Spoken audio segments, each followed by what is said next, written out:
ਤਾਂ ਲਾਠੀਚਾਰਜ ਦੇ ਵਿੱਚ ਤੁਸੀਂ ਕੁਝ ਤਸਵੀਰਾਂ ਤਾਂ ਸੋਸ਼ਲ ਮੀਡੀਆ ਤੇ ਦੇਖੀਆਂ ਕਿ ਕਿਸ ਤਰੀਕੇ ਦੇ ਨਾਲ ਦਿਲ ਦਹਿਲਾ ਦੇਣ ਵਾਲੀਆਂ ਇਹ ਤਸਵੀਰਾਂ ਸੀ। ਖੂਨ ਦੇ ਨਾਲ ਲੱਥਪੱਥ ਕਿਸਾਨ ਜਿਹੜੇ ਸ਼ਾਂਤਮਈ ਤਰੀਕੇ ਦੇ ਨਾਲ ਬੈਠ ਕੇ ਇੱਕ ਵਿਰੋਧ ਪ੍ਰਦਰਸ਼ਨ ਕਰ ਰਹੇ ਸੀ ਕਿ ਇੱਥੇ ਮਨੋਹਰ ਲਾਲ ਖੱਟਰ ਨੇ ਆਉਣਾ ਹੈ, ਅਸੀਂ ਕਾਲੀਆਂ ਝੰਡੀਆਂ ਦਿਖਾ ਕੇ ਉਹਨਾਂ ਦਾ ਵਿਰੋਧ ਕਰਨਾ ਹੈ। ਪਰ ਉੱਥੇ ਬੁਰੇ ਤਰੀਕੇ ਦੇ ਨਾਲ ਲਾਠੀਚਾਰਜ ਕੀਤਾ ਗਿਆ। ਭਜਾ ਕੇ ਜਿਹੜੇ ਕਿਸਾਨ ਸੀ, ਬਜ਼ੁਰਗ ਕਿਸਾਨ ਸੀ, ਉਹਨਾਂ ਤੇ ਹਮਲੇ ਕੀਤੇ ਗਏ। ਨਾਲ ਹੀ ਨੌਜਵਾਨਾਂ ਤੇ ਬੁਰੇ ਤਰੀਕੇ ਦੇ ਨਾਲ ਕੁੱਟਮਾਰ ਕੀਤੀ ਗਈ ਆ। ਕੁਝ ਦੋ ਨੌਜਵਾਨ ਨੇ ਮੇਰੇ ਨਾਲ, ਇਹਨਾਂ ਦੇ ਸਿਰ ਦੇ ਵਿੱਚ 25 ਟਾਂਕੇ ਲੱਗੇ ਨੇ।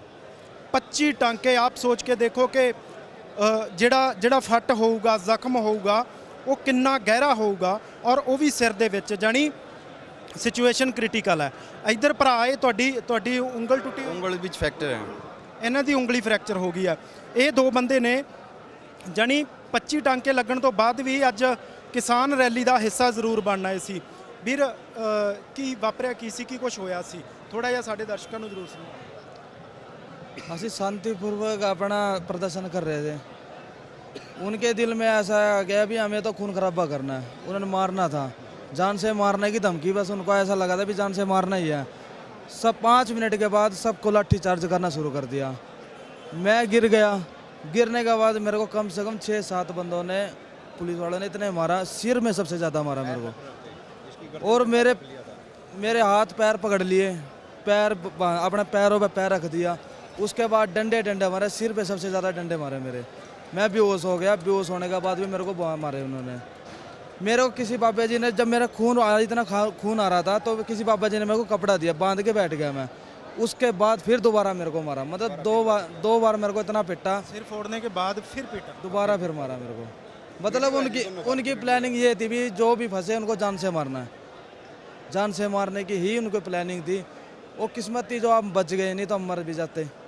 अब जैसे आपने देखा एक हमारा जो नौजवान अपना शहीद भी हो चुका है, तो किसी का कुछ नहीं। डॉक्टर ने पूरा आपका चेकअप किया होगा? कुछ नहीं किया, पूरे टेस्ट किए होंगे। डॉक्टर ने बताया क्या है, कितना क्रिटिकल, कितना? सरकार ने ऐसा कर रखा था कि भी चेकअप ही नहीं हो सकते, एडमिट ही नहीं होने दिया हॉस्पिटल में। कुछ भी है, CT स्कैन कराना, कुछ नहीं होने दिया उन्होंने। मतलब ये था भी कोई भी हो, किसान आंदोलन में जितने भी जख्मी हैं उनको एडमिट नहीं किया जाए। तो आपका ट्रीटमेंट अभी कहाँ से हुआ? अभी कहीं से नहीं हुआ मेरा। अभी मैंने प्राइवेट हॉस्पिटल से टांके लगे थे, उस टाइम जल्दबाजी में कुछ नहीं हो सका। अभी अंदर के जो टेस्ट होते हैं वो नहीं हुए? अभी नहीं हुआ। कोई CT स्कैन वगैरह, एक्सरे वगैरह कुछ नहीं हुआ। कुछ नहीं हुआ। जो होने वाला तो सरकार ने होने नहीं दिया। एडमिट प्राइवेट में भी नहीं करवाने दे रहे? प्राइवेट में कहाँ भी, सभी पुलिस जगह तो आने नहीं जाने नहीं, कहीं पे भी नहीं। तो अभी तकलीफ क्या आपको, कितनी तकलीफ? अभी अपनी तकलीफ है, अगर मान ले खड़ा होता हूँ तो चक्कर आते हैं, बैठता हूँ तो चक्कर आते हैं, मतलब ऐसे ना लेट सकता। ब्लड लॉस होया होगा बहुत ज़्यादा। ब्लड ये देखो जिस बाइक है, देखो एक जगह पे कम से कम 15 डंडे मार, पूरे शरीर पे हैं, नीचे भी हैं, आगे भी पीछे भी, ऐसी जगह पे उन्होंने लात मारी है जो हम बता भी नहीं सकते, दिखा भी नहीं सकते। ਜਾਣੀ ਡੰਗਰਾਂ ਦੇ ਵਾਂਗ ਯਾਰ ਕੁੱਟਿਆ ਗਿਆ। ਇਹ ਕੋਈ ਆਪਾਂ ਇਨਸਾਨੀਅਤ ਥੋੜੀ ਕਹਿ ਸਕਦੇ ਆ ਕਿ ਕੋਈ ਇਨਸਾਨੀਅਤ ਸੀ। ਜਾਣੀ ਪਿੱਛੋਂ ਧਾਰ ਕੇ ਆਏ ਸੀ ਕਿ ਅੱਜ ਕੁੱਟਣਾ ਹੀ ਕੁੱਟਣਾ, ਪਰ ਸੰਘਰਸ਼ ਥੋੜੀ ਖਤਮ ਹੋ ਗਿਆ। ਇਦਾਂ ਸੰਘਰਸ਼ ਥੋੜੀ। ਤੁਸੀਂ ਕੁਝ ਕਹਿ ਰਹੇ ਸੀ? बिल्कुल सर, मैं प्रवीण पुनिया दानवीर राजा करण फाउंडेशन से राष्ट्रीय अध्यक्ष हूँ, करनाल से। और ये भाई हमारी दानवीर राजा करण फाउंडेशन में ही सहयोगी है, जो कि हम पिछले 9-10 महीने से हमारे साथ ही इस आंदोलन में बढ़ चढ़ कर भाग ले रहा है। सेवा का काम हो, जो भी है, मतलब बढ़ चढ़ कर आगे सामने आता है। और हरिजन समाज से है, जो ये कहते हैं ना कि भाई कुछ लोग खालिस्तानी बैठे हैं, ये है, तो ये 36 बिरादरी का आंदोलन है और 36 बिरादरी के लोग इसमें भाग लेते हैं। हमारे साथ हरिजन भी आते हैं, वाल्मीकि भी आते हैं, पंजाबी भी आते हैं, बणिये भी आते हैं, और बेज़मीने सभी आते हैं जी। इनके पास कोई ज़मीन नहीं है, लेकिन ज़मीर तो है इनके पास कम से कम। क्या बात? बिल्कुल। और जिस दिन इन्होंने लाठी चार्ज किया है ना, उस दिन लाठी चार्ज करने का कोई मतलब नहीं बनता था इनका, क्योंकि किसानों को इन्होंने एक बात बोली थी कि हम आपको करनाल के अंदर नहीं घुसने देंगे। किसानों ने बोला था कि चलो ठीक है, हम वहाँ नहीं जाएंगे, करनाल के अंदर नहीं जाएंगे, लेकिन यहाँ हम बैठकर अपना शांतिपूर्वक ढंग से काले झंडे दिखा के रोज तो कर सकते हैं। और वो इस प्रजातंत्र में, लोकतंत्र में सभी को अधिकार है। हर एक बंदे को, किसी को भी अगर कोई गलत काम करता है तो उसका रोष करेगा, उसको प्रदर्शन करेगा, सभी को अधिकार है इस चीज़ का। लेकिन इन्होंने लाठी चार्ज किया। लाठी चार्ज करने का मतलब है हमारी टांगों पे लाठियाँ चलाना, एक डराना पब्लिक को, लेकिन उन्होंने वो काम नहीं किया है।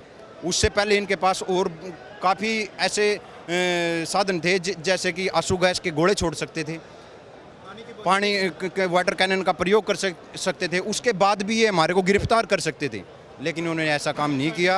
इन्होंने किसान को मारने का काम किया है और सीधा सर में लाठी मारी है। ऐसा नहीं है कि किसी भी किसान को, हमारे 4-5 किसानों को पैरों पे बिल्कुल सीधा सीधा अटैक बिल्कुल बिल्कुल सर में अटैक किया है इन्होंने।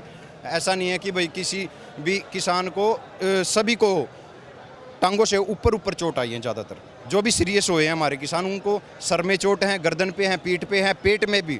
ऐसा कोई तुक नहीं बनता किसी भी सरकार का। तानाशाही जो ये शासन चला रहे हैं, ऐसे सरकारें नहीं चलती। सरकारें बनाना भी प्रजा का काम है और इसको गिराना भी प्रजा का काम है। जिस तरीके से किसान किसी भी पार्टी को, जैसे ये हमारे को बड़े बड़े वादे करते हैं, हम इनको वोट देते हैं, इनकी ईंट से ईंट बजाने का काम किसान अब करेगा। और जब तक ये तीनों कानून का वापस नहीं लेंगे ना, काले कानून वापस नहीं लेंगे, तब तक किसान अपने घर नहीं जाएगा बिल्कुल भी। ठीक है भाई, नाम क्या बताया था आपने? रविंदर। रविंदर, अपनी फैमिली के बारे में कुछ बताओगे? फैमिली में कौन कौन है? आप पूरी फैमिली में क्या कौन कौन है आपका? फैमिली मम्मी है, डैडी है, मिसिस भी है, 2 बच्चे भी है, भाई भी है, 3 भाई है। और एक ये छोटे छोटे बच्चे हैं। सिंगल एक ये पर्सन था जो कि कमाने का भाई, जो कि उनका कुछ भी हो सकता था, जान चली जा सकती थी। सर में बड़ा क्रिटिकल ये मामला। बेहोश हो चुका था, बिल्कुल बेहोश हो चुका था। बेहोश होने के बाद ही मेरे को छोड़ा नहीं। बेहोश होने के बाद जैसे मैं उठा, कपड़ा बांध के आराम से साइड में बैठा था, वहाँ पे भी जाके उन्होंने लठ मारे हैं।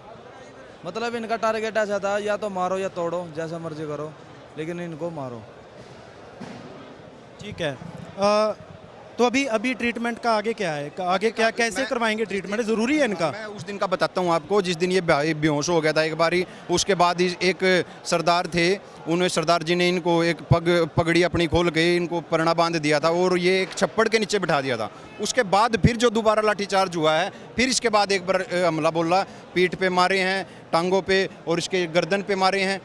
उसके बाद हम पीछे से आए, हमारे को कम चोट थी, उंगली में फ्रैक्चर है, तो 1-2 भाई ने, हमने इसको गाड़ी में उठा के लेके गए। सीधे हम सिविल हॉस्पिटल करनाल में गए थे, जहाँ पे हमारे को घुसने भी नहीं दिया। उसके बाद हम वापस आए। वापस आने के बाद हमने इसका सरकार प्राइवेट हॉस्पिटल में ट्रीटमेंट करवाया है। उसके बाद फिर अगले दिन हम, जैसे टिकैत साहब आते हैं, टिकैत साहब ने बुलवाया हमारे को, टिकैत साहब ने। उसके बाद हमारे को थोड़ी बहुत जो मेडिकल हुआ या MLR कटी है, उसके बाद ही जो फैसिलिटी मिली है, नहीं तो अन्यथा हमारे को कोई फैसिलिटी नहीं मिली बिल्कुल भी।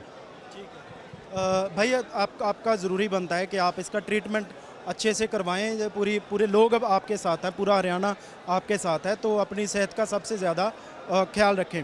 ਤਾਂ ਇਹ ਦੋ ਨੌਜਵਾਨ ਸੀ, ਜਾਣੀ ਜ਼ਖਮੀਆਂ ਦੇ ਵਿੱਚੋਂ ਇਹ 2 ਨੌਜਵਾਨ ਸੀ ਜਿਨ੍ਹਾਂ ਦੇ ਸਭ ਤੋਂ ਵੱਧ ਚੋਟ ਇਹਨਾਂ ਦੇ ਆ ਸਿਰ 'ਚ। ਜਾਣੀ ਆਉਣ ਵਾਲੇ ਦਿਨਾਂ ਦੇ ਵਿੱਚ ਹਲੇ ਇਹਨਾਂ ਦਾ ਸਿਰ ਖੁੱਲਿਆ ਹੋਇਆ ਔਰ ਹਾਲੇ ਤੱਕ ਇਹਨਾਂ ਦਾ ਸਿਟੀ ਸਕੈਨ ਨਹੀਂ ਹੋਇਆ, ਇਹਨਾਂ ਦਾ ਕੋਈ ਐਕਸਰੇ ਵਗੈਰਾ ਨਹੀਂ ਹੋਇਆ, ਪ੍ਰੋਪਰ ਟ੍ਰੀਟਮੈਂਟ ਜੋ ਹੋਣਾ ਚਾਹੀਦਾ ਸੀ ਨਹੀਂ ਹੋਇਆ। ਪਰ ਫਿਰ ਵੀ ਇਹ ਨੌਜਵਾਨ ਅੱਜ ਇੱਥੇ ਰੈਲੀ ਦੇ ਵਿੱਚ ਪਹੁੰਚਿਆ ਔਰ ਇੱਥੇ ਜੋ ਫੈਸਲੇ ਹੋਇਆ ਉਹਨਾਂ ਨਾਲ ਸਹਿਮਤੀ ਪ੍ਰਗਟਾਈ ਹੈ। ਪਰ ਸਰਕਾਰ ਨੂੰ ਇਹ ਜ਼ਰੂਰ ਸੋਚਣਾ ਬਣਦਾ ਕਿ ਸਰਕਾਰ ਕੀ ਅਜਿਹੀ ਫੈਸਲੇ ਲੈਂਦੀ ਰਹੇਗੀ ਜਾਂ ਕੋਈ ਇਨਸਾਨੀਅਤ ਦੇ ਪੱਖ 'ਚ ਆ ਕੇ ਸੋਚੇਗੀ ਔਰ ਕਿਸਾਨਾਂ ਦੇ ਪੱਖ 'ਚ ਖੜੇਗੀ। ਆਪਣੇ ਸਹਿਯੋਗੀ ਪਰਮਿੰਦਰ ਸਿੰਘ ਦੇ ਨਾਲ ਮੈਂ ਰਵੀ ਸੰਗਰਾਹੁਰ ਦਾ ਅਨਮਿਊਟ ਹਰਿਆਣਾ।